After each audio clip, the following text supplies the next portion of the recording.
दोस्तों नमस्कार। ये है मार्गदर्शन फॉर सिविल सर्विसेज। मैं अनुराग चौधरी। दोस्तों आज की वीडियो में हम सॉल्व करेंगे आगामी टीजीटी पीजीटी परीक्षा के लिए उपयोगी राजनीति विज्ञान अथवा नागरिक शास्त्र का प्रैक्टिस सेट, जो टीजीटी सामाजिक विज्ञान और पीजीटी यानी प्रवक्ता परीक्षा नागरिक शास्त्र के लिए बहुत ही उपयोगी है।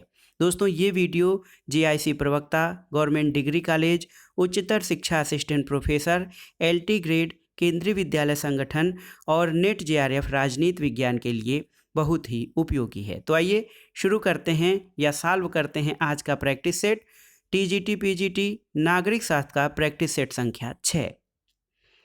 दोस्तों आज का जो प्रैक्टिस सेट हम सॉल्व करने जा रहे हैं, इसका पहला प्रश्न देखते हैं।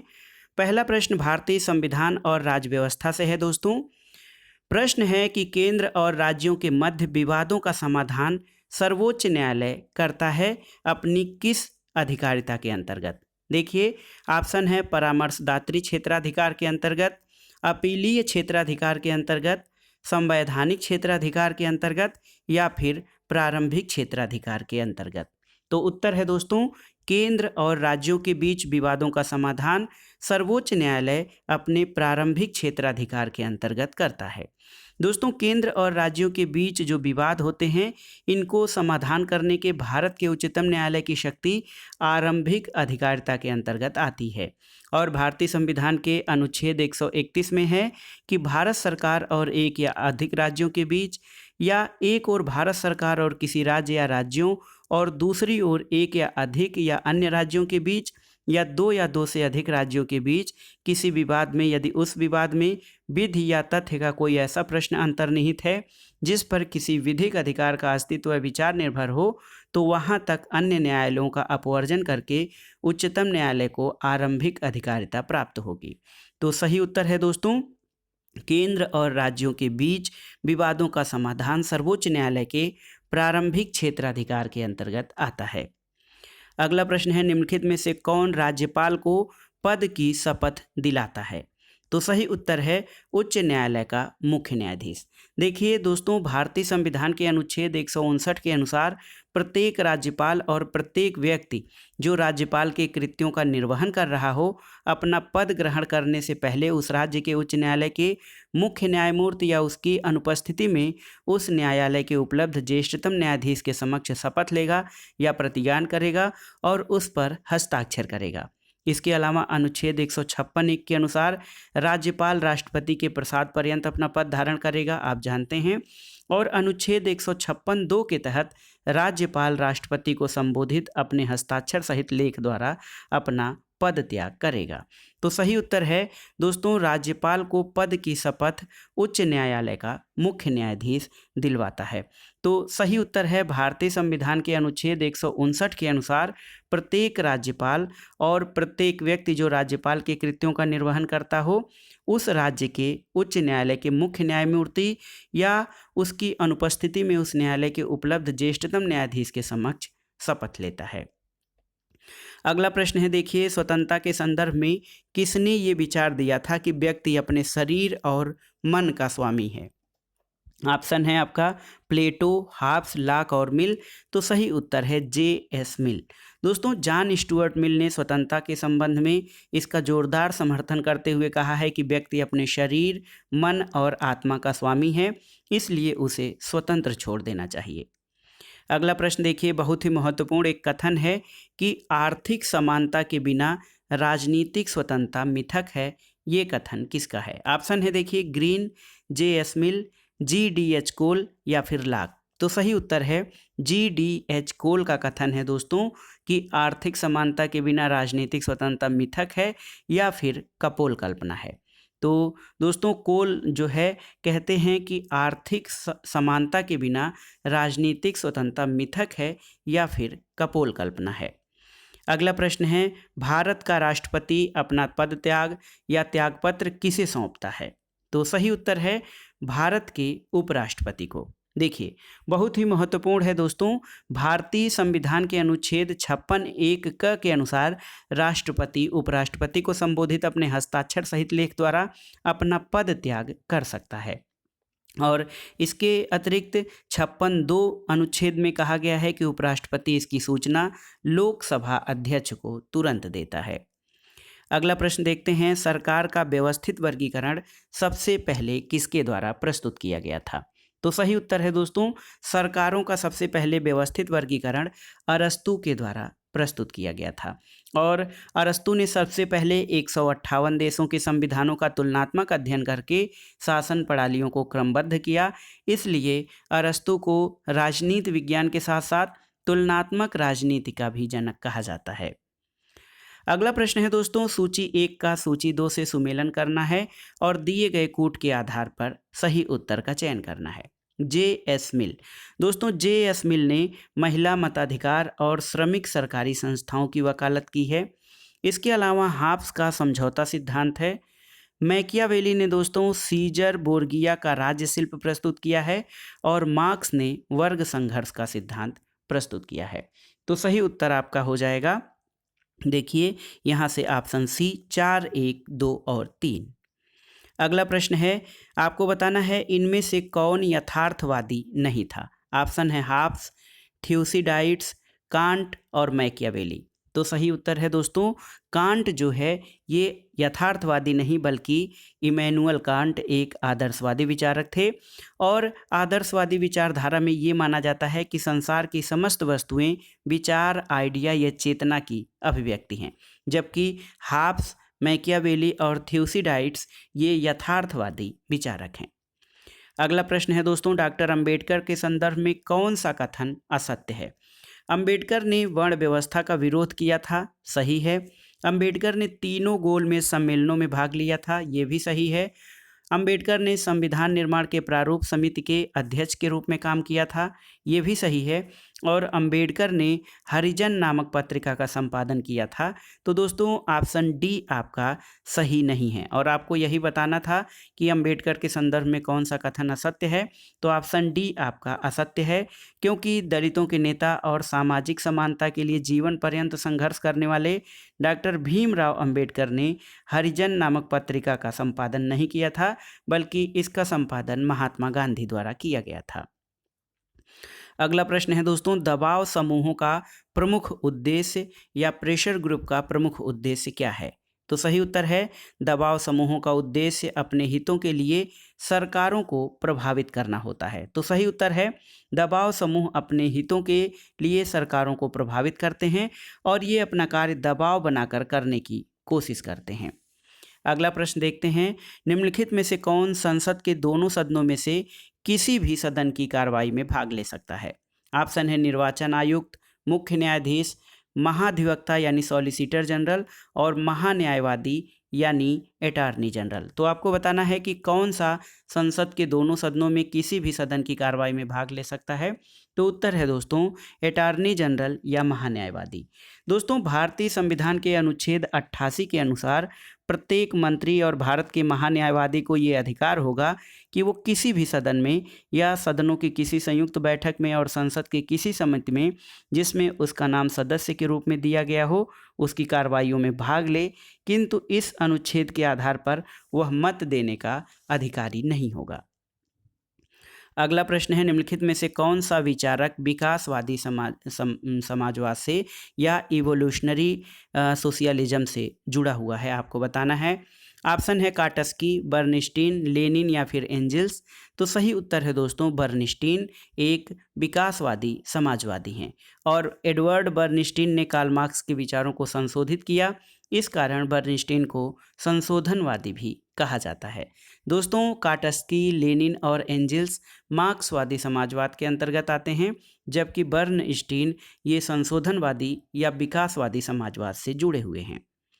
अगला प्रश्न है, निम्नलिखित में से किस विचारक के विषय में कहा जा सकता है कि उसने आधुनिक लोक कल्याणकारी राज्य के सिद्धांत का मार्ग प्रशस्त किया था? तो उत्तर है दोस्तों टी.एच. ग्रीन। टी.एच. ग्रीन या थॉमस एल ग्रीन लोक कल्याणकारी राज्य के सिद्धांत का प्रमुख प्रतिपादक है और ग्रीन का कहना है कि राज्य व्यक्ति को नैतिक नहीं बनाता बल्कि नैतिक बनने की परिस्थितियां उपलब्ध कराता है। ग्रीन मूल रूप से उदारवादी विचारक है, लेकिन उसके ऊपर आदर्शवाद का प्रभाव देखने को मिलता है। तो इस प्रकार से दोस्तों ग्रीन के विचारों में उदारवाद और आदर्शवाद का मिश्रण पाया जाता है। अगला प्रश्न है, नीति निदेशक तत्व दिशा निर्देश प्रदान करते हैं किसको? आपको बताना है। ऑप्शन है प्रेस को, नागरिक को, राज्य को और अंतर्राष्ट्रीय समुदाय को। तो सही उत्तर है दोस्तों, नीति निदेशक तत्व राज्य को दिशा निर्देश प्रदान करते हैं। भारतीय संविधान के में नीति निदेशक तत्वों का उल्लेख भाग 4 में अनुच्छेद 36 से 51 तक किया गया है, आप जानते हैं। और नीति निर्देशक तत्व देश के शासन में मूलभूत नियम हैं और ये राज्य के लिए दिशा निर्देश देते हैं। और इसमें ये कहा गया है कि राज्य का ये कर्तव्य होगा कि इन निर्देशक तत्वों का प्रयोग विधि निर्माण के लिए करें। अगला प्रश्न है, देखिए भारतीय संविधान से ही है, निम्नलिखित में से कौन सा एक प्रावधान मौलिक कर्तव्यों से संबंधित है? तो आप जानते हैं मौलिक कर्तव्यों को संविधान के भाग 4 क में शामिल किया गया है और 42वें संविधान संशोधन अधिनियम 1976 के द्वारा सरदार स्वर्ण सिंह कमेटी की सिफारिश के आधार पर संविधान के भाग 4 में और अनुच्छेद 51A या 51 क में 10 मूल कर्तव्यों को शामिल किया गया। दोस्तों 86वें संविधान संशोधन 2002 के द्वारा एक नया मूल कर्तव्य जोड़ा गया और अब मूल कर्तव्यों की संख्या 11 है। अगला प्रश्न है, निम्नलिखित में से कौन भारतीय संविधान सभा का सदस्य नहीं था? ऑप्शन है T Krishnamachari, HC Mukherjee, VN Rao और KM मुंशी। तो सही उत्तर है दोस्तों, BN राव संविधान सभा के सदस्य नहीं थे। इन्हें संवैधानिक सलाहकार के पद पर नियुक्त किया गया था। HC मुखर्जी पश्चिम बंगाल से संबंधित थे। इन्हें संविधान सभा का अस्थायी उपाध्यक्ष चुना गया था। इसके अलावा टी कृष्णमाचारी राजस्थान से और KM मुंशी महाराष्ट्र विधानमंडल से संविधान सभा के सदस्य निर्वाचित हुए थे। तो याद रखिए BN राव संविधान सभा के सदस्य नहीं थे। अगला प्रश्न है, हमारे संविधान में प्रीवी पर्स और विशेषाधिकारों का उन्मूलन किस संशोधन के द्वारा किया गया था? ऑप्शन है 26वां, 28वां, 30वां या फिर 32वां संशोधन। तो सही उत्तर है दोस्तों 26वां संविधान संशोधन 1971। इसके द्वारा जो भूतपूर्व देशी रियासतें थीं इनके राजाओं के प्रीवी पर्स और विशेषाधिकारों का उन्मूलन कर दिया गया था। दोस्तों ये संशोधन माधवराव सिंधिया बनाम भारत संघ के वाद से संबंधित है और इस अनुच्छेद में या इस संशोधन में अनुच्छेद 363 का जोड़ा गया था, जिसमें इससे संबंधित उपबंधों के वर्णन किए गए हैं। अगला प्रश्न देखते हैं दोस्तों, निम्नलिखित में से कौन भारत को धर्मनिरपेक्ष राज्य या सेकुलर स्टेट के रूप में वर्णित करता है? ऑप्शन देखिए, मौलिक अधिकार, संविधान की प्रस्तावना, 9वीं अनुसूची या राज्य के नीति निर्देशक तत्व। तो सही उत्तर है दोस्तों, भारत को धर्मनिरपेक्ष राज्य भारत की प्रस्तावना घोषित करती है। तो याद रखिए भारत संविधान की या भारतीय संविधान की प्रस्तावना में भारत को एक धर्मनिरपेक्ष राज्य घोषित किया गया है और 42वें संविधान संशोधन अधिनियम 1976 के द्वारा प्रस्तावना में दोस्तों 3 शब्द जोड़े गए थे, समाजवादी, पंथनिरपेक्ष और अखंडता शब्द जोड़े गए थे। और मौलिक अधिकार और राज्य के नीति निर्देशक तत्व में धर्मनिरपेक्ष राज्य का उल्लेख नहीं किया गया है। तो याद रखिए भारत को धर्मनिरपेक्ष राज्य संविधान की प्रस्तावना में घोषित किया गया है। अगला प्रश्न है, भारत में संघ राज्य यानी यूनियन टेरिटरीज का प्रशासन किसके द्वारा होता है? ऑप्शन है राष्ट्रपति के द्वारा, उपराज्यपाल के द्वारा, गृह मंत्री के द्वारा या प्रशासक के द्वारा। तो सही उत्तर है दोस्तों, देखिए भारत में जो संघ राज्य हैं उनका प्रशासन राष्ट्रपति के द्वारा किया जाता है। तो याद रखिए दोस्तों भारत में संघ राज्यों का प्रशासन जो है वो राष्ट्रपति के द्वारा किया जाता है। तो ये आपका सही उत्तर आपका हो जाएगा ऑप्शन ए। देखिए इसकी व्याख्या आप जान लीजिए दोस्तों, संसद द्वारा बनाई गई विधि अथवा उपबंधित के सिवाय प्रत्येक संघ राज्य क्षेत्र का प्रशासन राष्ट्रपति द्वारा ऐसे पदाभिधान के सहित नियुक्त किए गए प्रशासक के माध्यम से किया जाता है। तो कुल मिलाकर भारत में संघ राज्यों का प्रशासन जो है ये राष्ट्रपति के द्वारा किया जाता है। अगला प्रश्न है, किसने प्रजातंत्र की परिभाषा उस पद्धति के रूप में की जिसके द्वारा उचित नेताओं का चुनाव किया जाता है? ऑप्शन है लिंकन, JS मिल, ब्राइस या फिर शुम्पीटर। तो सही उत्तर है दोस्तों, ये परिभाषा शुम्पीटर की है। जोसेफ शुम्पीटर का मानना है कि दोस्तों प्रजातंत्र राजनीतिक निर्णयों तक पहुंचने के लिए एक संस्थागत व्यवस्था है जो नेताओं को स्वयं उन व्यक्तियों के निर्वाचन के माध्यम से विवादों का निर्णय करने योग्य बनाकर सामान्य कल्याण को साकार करती है। अगला प्रश्न देखते हैं, निम्नलिखित में से कौन जनमत का एक अभिकरण नहीं है, यानी कौन सा जनमत का एक उपकरण नहीं है। ऑप्शन है प्रेस, न्यायपालिका, राजनीतिक दल, टेलीविजन और रेडियो। दोस्तों जनमत जो है ये जनता का मत या विचार है। लोकतंत्र में जनमत की महत्वपूर्ण भूमिका होती है। जनमत निर्माण के साधनों में प्रेस, राजनीतिक दल, टेलीविजन और रेडियो मीडिया आदि का स्थान आता है, लेकिन जनमत निर्माण का अभिकरण न्यायपालिका नहीं है। ऑप्शन बी आपका सही उत्तर हो जाएगा। अगला प्रश्न है दोस्तों, पॉलिटिक्स शब्द की उत्पत्ति पोलिस से हुई है, जो एक देखिए फ्रांसीसी शब्द है, यूनानी शब्द है, लैटिन शब्द है या जर्मन शब्द है। तो सही उत्तर है पॉलिटिक्स शब्द की उत्पत्ति पोलिस से हुई है, जो कि ग्रीक भाषा का यानी यूनानी शब्द है। दोस्तों अंग्रेजी का पॉलिटिक्स शब्द यूनानी भाषा के पोलिस से बना है, जिसका अर्थ प्राचीन यूनानी नगर राज्य होता था। दोस्तों प्राचीन यूनानी नगर राज्यों में या राज्य के लिए नगर राज्य या सिटी स्टेट का प्रयोग किया जाता था और यूनानी भाषा में इसको पोलिस कहा जाता था। तो सही उत्तर है पोलिस शब्द यूनानी मूल का है। अगला प्रश्न है, निम्नलिखित में से किस विचारक ने राजनीति विज्ञान को श्रेष्ठतम विज्ञान की संज्ञा दी है। ऑप्शन है प्लेटो, अरस्तु, पाल जेनेट और लास्की। तो सही उत्तर है दोस्तों अरस्तु ने राजनीति विज्ञान को श्रेष्ठतम विज्ञान की संज्ञा दी है। प्राचीन यूनानी विचारक अरस्तु ने राजनीति विज्ञान को श्रेष्ठतम विज्ञान या मास्टर साइंस की संज्ञा दी है और अरस्तु को राजनीति विज्ञान का जनक भी कहा जाता है। अगला प्रश्न है दोस्तों, हाब्स के अनुसार प्राकृतिक अवस्था में मनुष्यों के पारस्परिक संबंधों की स्थिति किस प्रकार की थी। ऑप्शन देखिए, एक दूसरे के प्रति उदासीनता, पारस्परिक द्वेष, प्रत्येक की दूसरे से युद्ध में संलग्नता या सहयोग का अभाव।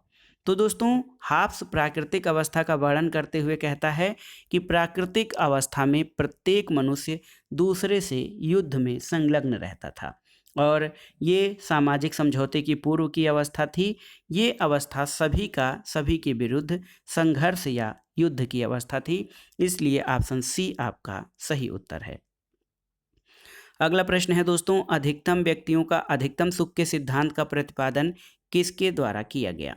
तो आप जानते हैं बेंथम के द्वारा। बेंथम एक उपयोगितावादी विचारक है और उसने राजनीति और सामाजिक क्षेत्र में अधिकतम व्यक्तियों के अधिकतम सुख का विचार दिया था और उसका मानना था कि प्रत्येक व्यक्ति अपने जीवन में इस प्रकार आचरण करना चाहिए कि अधिकतम सुख की प्राप्ति हो सके। अगला प्रश्न है दोस्तों, भारत के उपराष्ट्रपति के बारे में कौन सा कथन सही है। तो देखिए, राज्यसभा के द्वारा निर्वाचित, ये सही नहीं है। राज्यसभा का पदेन अध्यक्ष, ये सही है। 4 वर्ष के कार्यकाल के लिए निर्वाचित, ये भी सही नहीं है। और संसद के 2 सदनों के संयुक्त सत्रों की अध्यक्षता, ये भी आपका सही नहीं है। तो उपराष्ट्रपति के बारे में सही है दोस्तों कि उपराष्ट्रपति राज्यसभा का पदेन अध्यक्ष होता है और संविधान के अनुच्छेद 63 में कहा गया है कि भारत का एक उपराष्ट्रपति होगा और अनुच्छेद 64 में कहा गया है कि उपराष्ट्रपति राज्यसभा का पदेन सभापति होता है। अगला प्रश्न है दोस्तों, भारत का प्रथम दलित राष्ट्रपति कौन था, आपको बताना है। देखिए, ज्ञानी जैल सिंह, अब्दुल कलाम, KR नारायणन या BB गिरी। तो सही उत्तर है KR नारायणन। दोस्तों KR नारायणन भारत के प्रथम दलित राष्ट्रपति थे जिनका कार्यकाल 1997 से 2002 तक था और KR नारायणन भारत के उपराष्ट्रपति भी रह चुके हैं और भारत में वर्तमान राष्ट्रपति रामनाथ कोविंद जो 2017 से राष्ट्रपति के पद पर विराजमान हैं, भारत के दूसरे दलित राष्ट्रपति हैं। तो याद रखिएगा, भारत के पहले दलित राष्ट्रपति ये KR नारायणन रहे हैं। अगला प्रश्न है, कौन भारतीय संविधान का कौन सा संशोधन मंत्रियों की संख्या को सीमित करता है। तो दोस्तों ये था 91वां संविधान संशोधन 2003 और इसके द्वारा ये प्रावधान किया गया है कि प्रधानमंत्री सहित मंत्रिपरिषद के सदस्यों की कुल संख्या लोकसभा के कुल सदस्य संख्या के 15% से अधिक नहीं हो सकती है। अगला प्रश्न है दोस्तों, न्यायिक पुनरावलोकन या जुडिशियल रिव्यू की व्यवस्था कहाँ है? ऑप्शन देखिए, भारत और यूएसए दोनों में। दोस्तों न्यायिक पुनरावलोकन की व्यवस्था भारत और अमेरिका दोनों में है।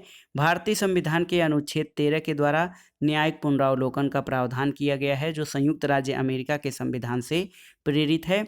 इसलिए यहाँ पर भारत और यूएसए दोनों में जुडिशियल रिव्यू या न्यायिक पुनरावलोकन का प्रावधान है। ऑप्शन डी आपका सही उत्तर होगा। अगला प्रश्न है, भारत के उच्चतम न्यायालय में न्यायाधीशों की संख्या में वृद्धि करने की शक्ति किसमें निहित है? तो दोस्तों भारत के उच्चतम न्यायालय में न्यायाधीशों की संख्या में वृद्धि करने की शक्ति भारत की संसद में निहित है। और भारतीय संविधान के अनुच्छेद 124 में उच्चतम न्यायालय के गठन के बारे में प्रावधान किया गया है, जिसमें ये कहा गया है कि उच्चतम न्यायालय में एक मुख्य न्यायाधीश, 7 अन्य न्यायाधीश होंगे और संसद समय समय पर न्यायाधीशों की संख्या का निर्धारण कर सकती है। तो दोस्तों आप समझ गए होंगे कि भारत के उच्चतम न्यायालय या सुप्रीम कोर्ट में न्यायाधीशों की संख्या में वृद्धि करने की शक्ति संसद में निहित है। अगला प्रश्न है, देखिए निम्नलिखित में से कौन सा कथन सही है? देखिए, मनी बिल राज्यसभा में प्रस्तुत होता है, ये सही नहीं है। यह लोकसभा में प्रस्तुत नहीं किया जा सकता, सही नहीं है। ये संसद के किसी भी सदन में प्रस्तुत किया जा सकता है, ये भी सही नहीं है। सही कथन है कि ये लोकसभा में प्रस्तुत किया जाता है। दोस्तों धन विधेयक का उल्लेख भारतीय संविधान के अनुच्छेद 110(1) में किया गया है और प्रत्येक वित्त विधेयक धन विधेयक नहीं होता। वित्त और धन विधेयक दोनों को लोकसभा में पेश किया जाता है, जिसके लिए राष्ट्रपति की पूर्व अनुमति आवश्यक है। इसलिए ऑप्शन डी आपका सही उत्तर है। अगला प्रश्न है दोस्तों, राज्य की उत्पत्ति के संबंध में कौन सा सिद्धांत इस धारणा से शुरू होता है कि राज्य की उत्पत्ति से पहले मनुष्य प्राकृतिक अवस्था में रहते थे? तो दोस्तों प्राकृतिक अवस्था का विचार सामाजिक अनुबंध सिद्धांत के सभी विचारकों ने प्रारंभ में दिया है कि राज्य की उत्पत्ति से पहले मनुष्य प्राकृतिक अवस्था में रहते थे। अगला प्रश्न है, निम्नलिखित में से कौन राज्य का अनिवार्य अंग नहीं है? भूमि, प्रजातंत्र, जनसंख्या और संप्रभुता। तो सही उत्तर है दोस्तों, प्रजातंत्र राज्य का आवश्यक अंग नहीं है। राज्य के 4 आवश्यक अंग होते हैं, जनसंख्या, भूभाग, सरकार और संप्रभुता। प्रजातंत्र इसमें शामिल नहीं है। अगला प्रश्न है, अध्यक्षात्मक शासन व्यवस्था में मंत्रिमंडल या कैबिनेट किसके प्रति उत्तरदायी होता है? ऑप्शन है आपके दोस्तों सीनेट, प्रतिनिधि सभा, संविधान या राष्ट्रपति। तो सही उत्तर है राष्ट्रपति। दोस्तों अध्यक्षात्मक शासन प्रणाली में मंत्रिमंडल राष्ट्रपति के प्रति उत्तरदायी होता है और इस व्यवस्था में मंत्रिमंडल के सदस्य विधायिका के सदस्य नहीं होते हैं। अगला प्रश्न है, देखिए बहुत ही महत्वपूर्ण है, संसदात्मक प्रजातंत्र का परंपरागत घर कौन सा है? ऑप्शन है संयुक्त राज्य अमेरिका, स्विट्जरलैंड, ग्रेट ब्रिटेन या फिर फ्रांस। तो सही उत्तर है संसदात्मक प्रजातंत्र का परंपरागत घर ग्रेट ब्रिटेन को माना जाता है। अगला प्रश्न है दोस्तों संसदात्मक प्रजातंत्र का परंपरागत घर ग्रेट ब्रिटेन को और ब्रिटेन की संसद को विश्व के समस्त संसदों की जननी कहा जाता है। अगला प्रश्न है, किस राजनीतिक विचारक को पहला व्यक्तिवादी और अंतिम उपयोगितावादी कहा जाता है? ऑप्शन देखिए हाब्स, लॉक, रूसो और मिल। तो सही उत्तर है दोस्तों देखिए जॉन स्टुअर्ट मिल को पहला व्यक्तिवादी और अंतिम उपयोगितावादी कहा जाता है। मिल ने पहली बार व्यक्ति के नैतिक विकास पर सर्वाधिक महत्व दिया और मिल ने बेंथम के उपयोगीवादी मान्यता में संशोधन करने का भी कार्य किया था और इस कारण उसको अंतिम उपयोगितावादी और प्रथम व्यक्तिवादी कहा जाता है। अगला प्रश्न है, निम्नलिखित में से कौन राजधर्म के सिद्धांत का प्रतिपादक था? ऑप्शन देखिए मनु, कौटिल्य, नारद और शुक्र। तो सही उत्तर है मनु राजधर्म के सिद्धांत के प्रतिपादक थे दोस्तों। अगला प्रश्न है, निम्नलिखित में से किस अधिनियम में प्रांतीय विषयों को हस्तांतरित और आरक्षित विषयों में विभाजित किया गया था? तो उत्तर है मॉन्टेग्यू चेम्सफोर्ड सुधार अधिनियम 1919। दोस्तों मॉन्टेग्यू चेम्सफोर्ड सुधार अधिनियम 1919 ब्रिटिश संसद के द्वारा पारित अधिनियम था, जिसका उद्देश्य भारत में एक उत्तरदायी शासन की स्थापना करना था और इस अधिनियम के द्वारा राज्यों में द्वैध शासन की स्थापना की गई और इसके द्वारा प्रांतीय शासन के विषयों को 2 भागों में यानी हस्तांतरित और आरक्षित में विभाजित किया गया। अगला प्रश्न है क्रांति का कारण सदैव असमानता में पाया जाता है, ये कथन किसका है? तो उत्तर है अरस्तु। दोस्तों अरस्तु का कहना है कि क्रांति का मूल कारण गरीब वर्गों में समान होने की आकांक्षा है और धनी वर्गों द्वारा जो है विषमता बनाए रखना है। डनिंग एक विचारक हैं। डनिंग कहते हैं कि अरस्तु क्रांतिकारी आंदोलनों का सबसे अधिक सामान्य कारक मनुष्य के समानता की लालसा को ही पाता है। अगला प्रश्न है निम्नलिखित में से कौन सी पुस्तक प्लेटो के द्वारा लिखी गई है? ऑन लिबर्टी, रिपब्लिक, अर्थशास्त्र और दास कैपिटल। तो सही उत्तर है प्लेटो के द्वारा लिखी गई पुस्तक रिपब्लिक है। On liberty JS. मिल की रचना है। अर्थशास्त्र जो है दोस्तों कौटिल्य की कृति है और दास कैपिटल कार्ल मार्क्स की महत्वपूर्ण कृति मानी जाती है। अगला प्रश्न है भारतीय संविधान और राज्य व्यवस्था से संसद के दोनों सदनों की संयुक्त बैठक की अध्यक्षता कौन करता है? तो दोस्तों संसद के दोनों सदनों के संयुक्त बैठक की अध्यक्षता लोकसभा स्पीकर करता है। तो लोकसभा स्पीकर या लोकसभा का अध्यक्ष संसद के दोनों सदनों के संयुक्त बैठक की अध्यक्षता करता है और लोकसभा अध्यक्ष की अनुपस्थिति में संयुक्त बैठक की अध्यक्षता लोकसभा का उपाध्यक्ष करता है। अगला प्रश्न है दोस्तों कौटिल्य के द्वारा राज्य के किस सिद्धांत का प्रतिपादन किया गया है? तो उत्तर है कौटिल्य द्वारा राज्य के सप्तांग सिद्धांत का प्रतिपादन किया गया है। कौटिल्य का मानना है कि राज्य के 7 अंग होते हैं: स्वामी, अमात्य, जनपद, दुर्ग, दंड, कोश और मित्र।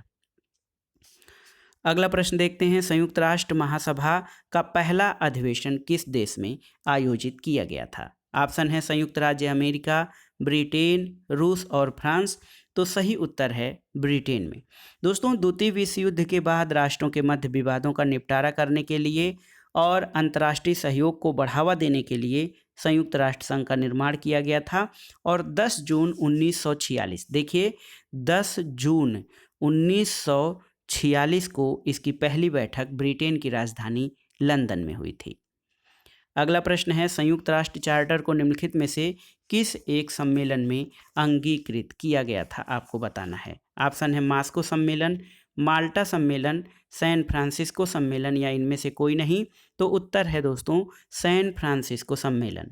अमेरिका के सैन फ्रांसिस्को में अप्रैल से जून 1945 तक चले सम्मेलन में संयुक्त राष्ट्र चार्टर को अंतिम रूप दिया गया था। अगला प्रश्न है लोकप्रिय संप्रभुता की अवधारणा का सूत्रपात कौन था? तो सही उत्तर है दोस्तों लोकप्रिय संप्रभुता की अवधारणा का प्रतिपादन सबसे पहले रूसो के द्वारा किया गया था। तो याद रखिए रूसो ने लोकप्रिय संप्रभुता की अवधारणा का प्रतिपादन किया है। अगला प्रश्न है दोस्तों सामाजिक समझौता सिद्धांत संबंधित है किससे? ऑप्शन देखिए राज्य की प्रकृति से, राज्य के कार्य से, राज्य के उद्देश्य से या राज्य की उत्पत्ति से। तो सही उत्तर है सामाजिक समझौता सिद्धांत या जिसको सोशल कॉन्ट्रैक्ट थियरी कहा जाता है, ये राज्य की उत्पत्ति के सिद्धांत से संबंधित है। इसके अनुसार राज्य की उत्पत्ति लोगों के आपस में समझौते के फलस्वरूप हुई है। हाब्स, लॉक और रूसो को सामाजिक समझौता सिद्धांत का प्रमुख प्रतिपादकों में शामिल किया जाता है। अगला प्रश्न है दोस्तों निम्नलिखित में से कौन सा एक मार्क्सवादी समाजवाद सिद्धांत का आधार है? तो उत्तर है मार्क्सवादी समाजवाद सिद्धांत का आधार है कि परिवर्तन की मूल सच्चाई पदार्थ है, यानी परिवर्तन के लिए ये भौतिक पदार्थों को जिम्मेदार मानते हैं मार्क्सवादी।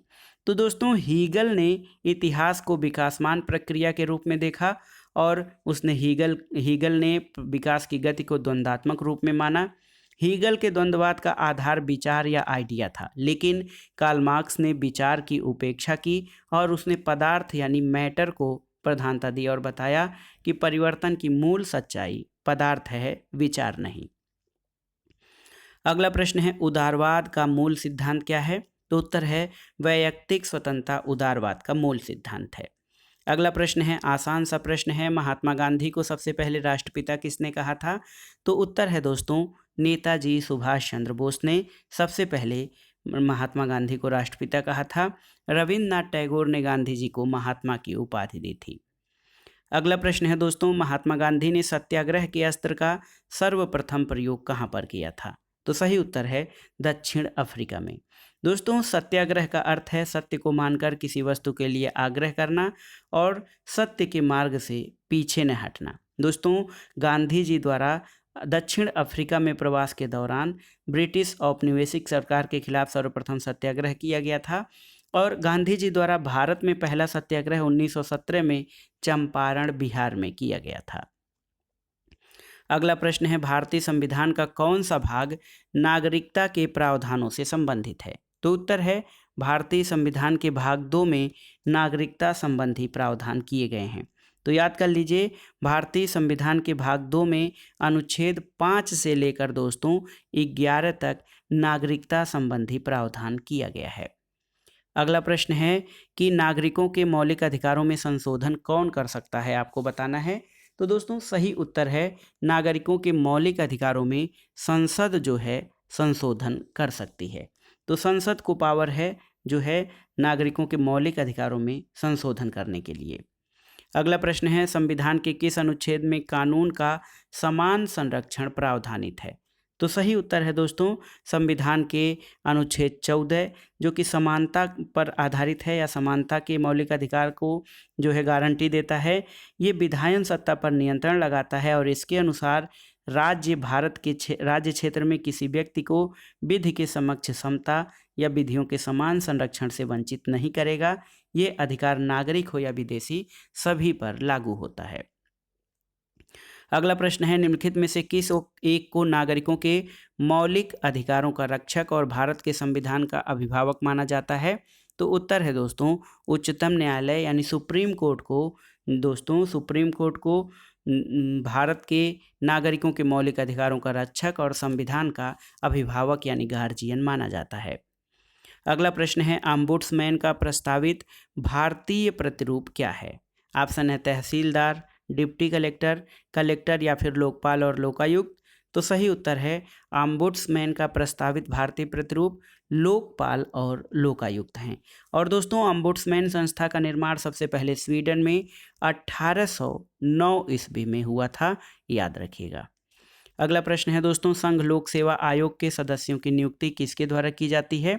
तो आप जानते हैं राष्ट्रपति के द्वारा। ऑप्शन डी आपका सही उत्तर है।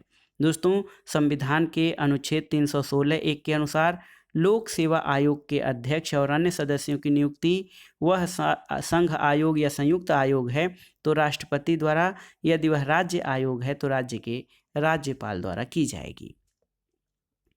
अगला प्रश्न देखते हैं, पंचायती राज किस सिद्धांत पर आधारित है? तो उत्तर है लोकतांत्रिक विकेंद्रीकरण, डेमोक्रेटिक डिसेंट्रलाइजेशन के सिद्धांत पर आधारित है पंचायती राज। दोस्तों लोकतांत्रिक विकेंद्रीकरण का मतलब ये है कि शासन सत्ता को एक स्थान पर केंद्रित करने के बजाय उसे स्थानीय स्तरों पर विभाजित करना, ताकि आम आदमी की सत्ता में भागीदारी हो सके। अगला प्रश्न है दोस्तों, मॉरिस डुवर्जर के अनुसार निम्नलिखित में से कौन सा एक दल संगठन की विशेषता नहीं है? ऑप्शन देखिए, चौगुट, कोष, शाखा और प्रकोष्ठ। तो सही उत्तर है दोस्तों, मॉरिस डुवर्जर के अनुसार कोष जो है ये दलों की या दलीय संगठन की विशेषता नहीं है। इन्होंने काकस यानी चौगुट, शाखा यानी ब्रांच, प्रकोष्ठ दल यानी सेल पार्टी और सैनिक यानी मिलिशिया इस रूप में पार्टी के संगठन की वह है जो है विभाजन किया है, जिसमें कोष शामिल नहीं है। अगला प्रश्न है, भारतीय संविधान में राज्यों का संघ या यूनियन ऑफ स्टेट की अवधारणा को किस संविधान से लिया गया है? तो सही उत्तर है कनाडा के संविधान से। दोस्तों भारतीय संविधान में जो संघीय स्वरूप है ये कनाडा के संविधान से लिया गया है और ये संकल्पना British north America act Canada से प्रेरित है। और भारतीय संविधान के अनुच्छेद 1 में कहा गया है कि भारत राज्यों का संघ होगा। अगला प्रश्न है दोस्तों, किस अधिनियम के द्वारा भारत में संघीय न्यायालय स्थापित किया गया था? तो सही उत्तर है भारत में संघीय न्यायालय की स्थापना भारत शासन अधिनियम 1935 से ली गई है। न्यायपालिका एकल है, एकीकृत न्याय प्रणाली है और इस प्रणाली की व्यवस्था भारत शासन अधिनियम 1935 से ग्रहण की गई है। अगला प्रश्न है दोस्तों, नोटा यानी नन ऑफ द एबव यानी इनमें से कोई नहीं, इसको भारत की वोटिंग मशीन में पहली बार कब पेश किया गया था? ऑप्शन देखिए, 2001-2, 2008-9, 2013-14 या फिर 2010-11। तो सही उत्तर है दोस्तों सितंबर 2013 में सर्वोच्च न्यायालय के द्वारा देश के मतदाताओं को चुनाव में सभी प्रत्याशियों में से किसी को भी न चुनने के लिए मत देने का अधिकार प्रदान करते हुए निर्वाचन आयोग ने ईवीएम में नोटा का प्रयोग किया था। और दोस्तों तभी से चुनाव में वोटिंग मशीनों में नोटा का प्रयोग अनिवार्य कर दिया गया है। अगला प्रश्न है कि कौन उदारवादी नहीं था। ऑप्शन है गोपाल कृष्ण गोखले, दादा भाई नौरोजी, बाल गंगाधर तिलक और फिरोज शाह मेहता। तो सही उत्तर है दोस्तों बाल गंगाधर तिलक उग्रवादी या जो है गरम दल के नेता थे।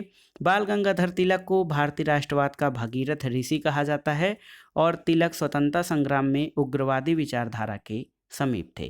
तो याद रखिएगा गोपाल कृष्ण गोखले, दादा भाई नौरोजी, फिरोज शाह मेहता ये सभी उदारवादी हैं, जबकि बाल गंगाधर तिलक उग्रवादी या गरम पंथ से संबंधित हैं। तो दोस्तों ये था आज का वीडियो। इसमें आपने सॉल्व किया विभिन्न परीक्षाओं के लिए उपयोगी राजनीति विज्ञान अथवा नागरिक शास्त्र का प्रैक्टिस सेट, जो आपके आगामी टीजीटी पीजीटी परीक्षा के साथ साथ government inter college, government degree college, उच्चतर शिक्षा असिस्टेंट प्रोफेसर, एलटी ग्रेड और केंद्रीय विद्यालय संगठन के लिए बहुत ही उपयोगी और महत्वपूर्ण होगा। ये प्रैक्टिस सेट बहुत ही आसान था, लेकिन आपके लिए रिवीजन में बहुत ही सहायक होगा। वीडियो आपको कैसा लगा हमें कमेंट बॉक्स में ज़रूर बताइएगा। वीडियो को लाइक करें, शेयर करें और इस चैनल मार्गदर्शन फॉर सिविल सर्विसेज को सब्सक्राइब करें। वीडियो देखने के लिए धन्यवाद दोस्तों। नमस्कार।